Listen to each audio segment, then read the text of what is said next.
Ultros is weird, like really weird, but somehow I'm still intrigued by its world and its game design. It's really colorful and it has smooth animations and fun exploration, but half of the time I didn't know what I was doing and what the purpose was of each item. I understand now that you can level up your character by eating specific consumables that enemies drop depending on how fast and smooth your execution was when you defeated them. This is a pretty interesting design choice, and it motivates you to play as flawlessly as you can. Also because these consumables can be used as health potions or other potions as well. The boss fight in this demo was pretty fun and a nice challenge. I loved its design and overall presentation. I just wished I wasn't so confused the whole time while playing this demo. That's why I decided to put it so low on my list. But I really think this game has the potential to become a really memorable Metroidvania.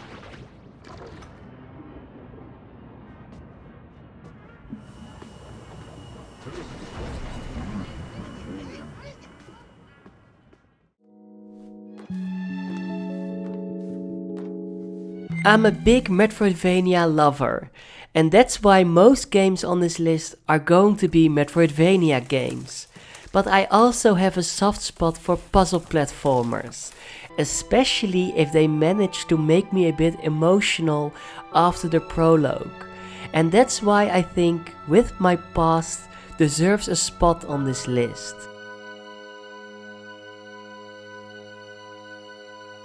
It is a bit pretentious with all these words and sentences appearing when you walk on clouds or other surfaces, but I really enjoyed the overall presentation and beautiful soundtrack. The main gameplay mechanic is your past self following you wherever you go, and along the way you face many different challenges and get introduced to all these interesting gimmicks. I'm just really excited to see how the story is going to end, and if the gameplay will stay interesting the whole way through.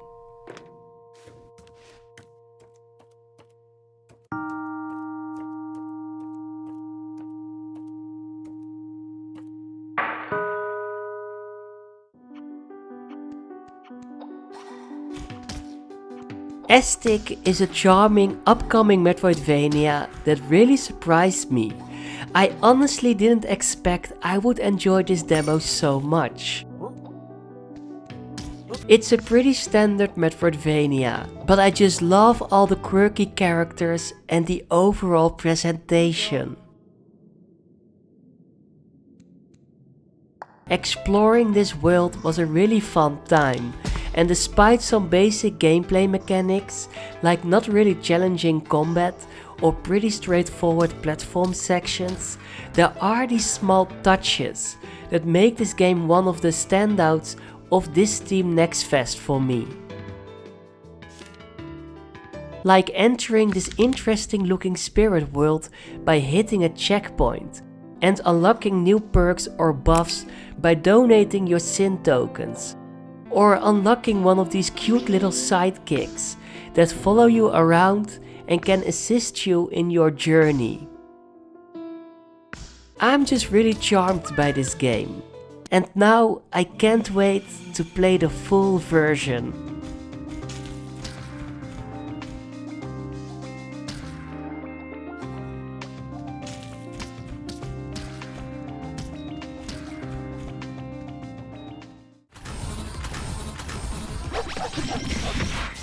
Berserk Boy is a high-octane, action-packed action platformer with Metroidvania elements that is just a blast to play.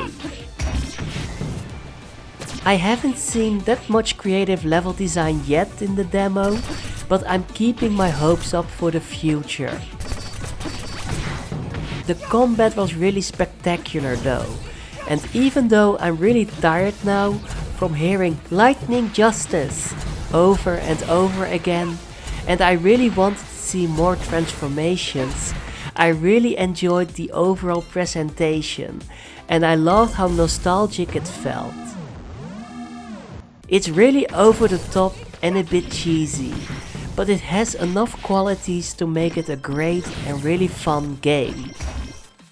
It also has a pretty catchy soundtrack that really elevates and fits the fast-paced gameplay. So make sure to try it out if you love action-packed platformers.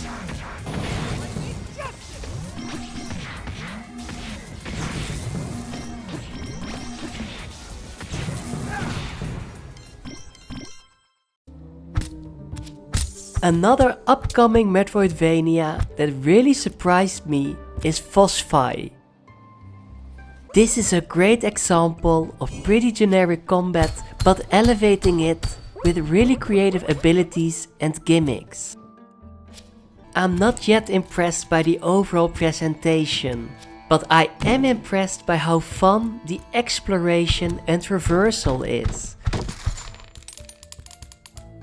This ball ability has some pretty interesting mechanics, and this grappling hook ability is really smooth and makes the platforming so much more enjoyable and versatile. I really hope the full game is going to have a bit more captivating combat mechanics, but I am not worried about the creativity of the developer, because the level design is pretty great and has a lot of challenging platform sections already.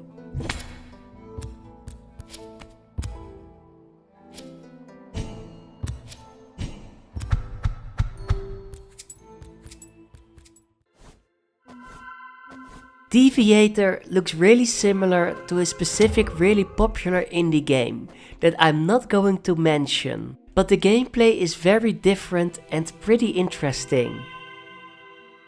The combat is really focused on parrying and countering attacks. In fact, you are so reliant on deflecting attacks that you won't survive this game if you try to just brute force your way through everything.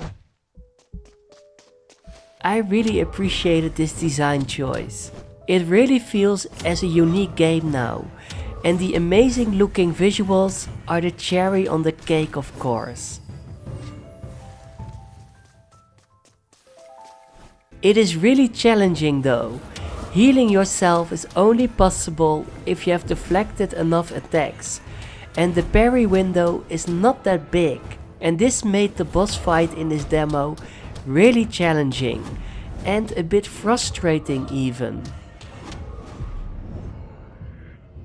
Beating this boss after many deaths felt amazing though, and I really wanted to play more, so I highly recommend to give this demo a try. Just beware of one thing though, there is no map in this demo sadly.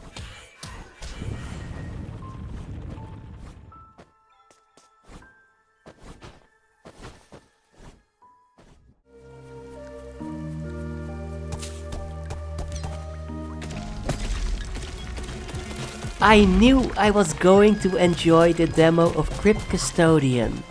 It's charming, funny, creative and just really delightful. The overall presentation is really great and the gameplay is really smooth and responsive. I just know already the full game is going to be amazing. I'm not sure if it's going to win any awards, but I know for sure it's going to be as great, if not even better, as Islets. Exploring this interesting world and meeting all these charming characters was really enjoyable, but it can have some difficulty spikes, so don't think it's going to be a walk in the park. If you love a blend of fun game design and fast-paced combat, You should definitely give this game a try.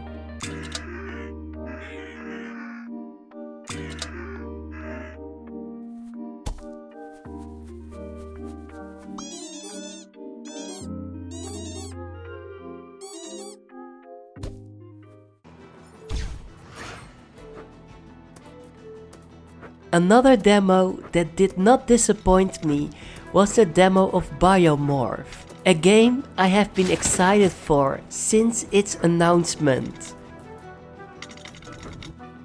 This game looks and plays great, but I was really hoping that the abilities of the enemies you can transform in weren't just one basic move, but sadly they are. A few of them can be used for traversal as well, but all of them had just one specific attack. You eventually can transform or biomorph into one of these creatures at will, when you have used their abilities a certain amount of times, so that was a really nice touch. The level design is also really creative and requires a lot of switching between different enemy abilities. So if this game is going to come out in March already, I'm definitely going to play and review it as soon as possible.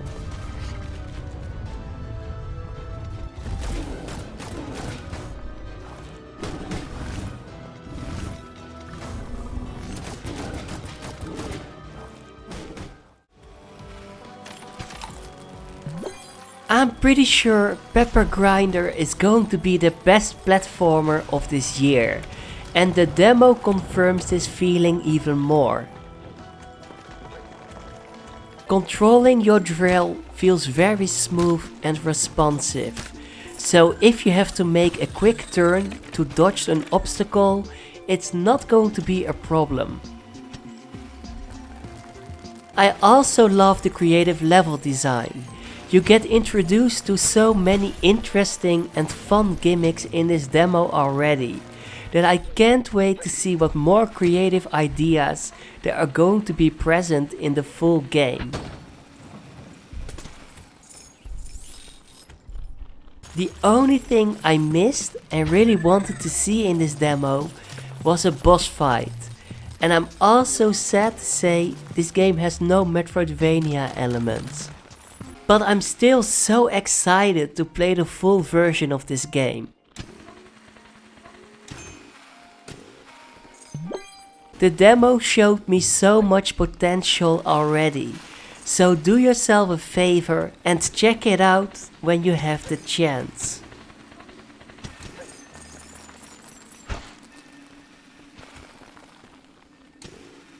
A few honorable mentions that I would like to share with you that just didn't make this list are Glow Pop, a fun but challenging platformer that has a pretty solid presentation and introduces you to some interesting gimmicks like the ability to choose your own checkpoints. Telmari, a very charming precision platformer that plays with this plunger mechanic that can propel you upwards and lets you jump over enemies and other obstacles if you shoot the plungers at the right spot and from the right angle. Time Flipper, a very surreal and interesting adventure game that lets you reach new places and solve many puzzles by switching to different dimensions and by meeting all these strange characters with their own abilities and powers. And Darren Weapes, a first-person puzzle game that plays a lot with gravity and illusions, which reminded me a bit of Quantum Conundrum and Superliminal, that got a lot harder and harder over time and really challenged my brain.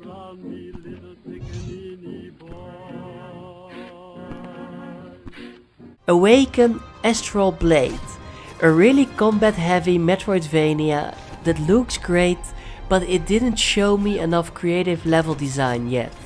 and the gameplay felt a bit clunky sometimes.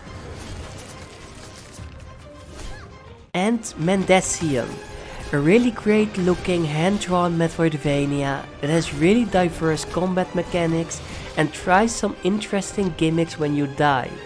But the grappling hook ability was really glitchy and unresponsive sometimes. And the story and its world didn't really manage to grab me yet, sadly.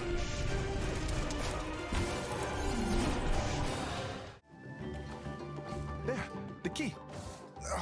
I cannot reach it. Tales of Genzera Zhao was the biggest surprise for me of this Steam Next Fest. I really enjoyed this demo, and I am so ready to explore so much more of this interesting world. This demo showed me smooth and action-packed combat that really invites you to keep switching between these masks that have their own unique abilities and attacks. And it also showed me great level design and fun platforming with all this sliding on water and also freezing the water so you can use it to climb your way up.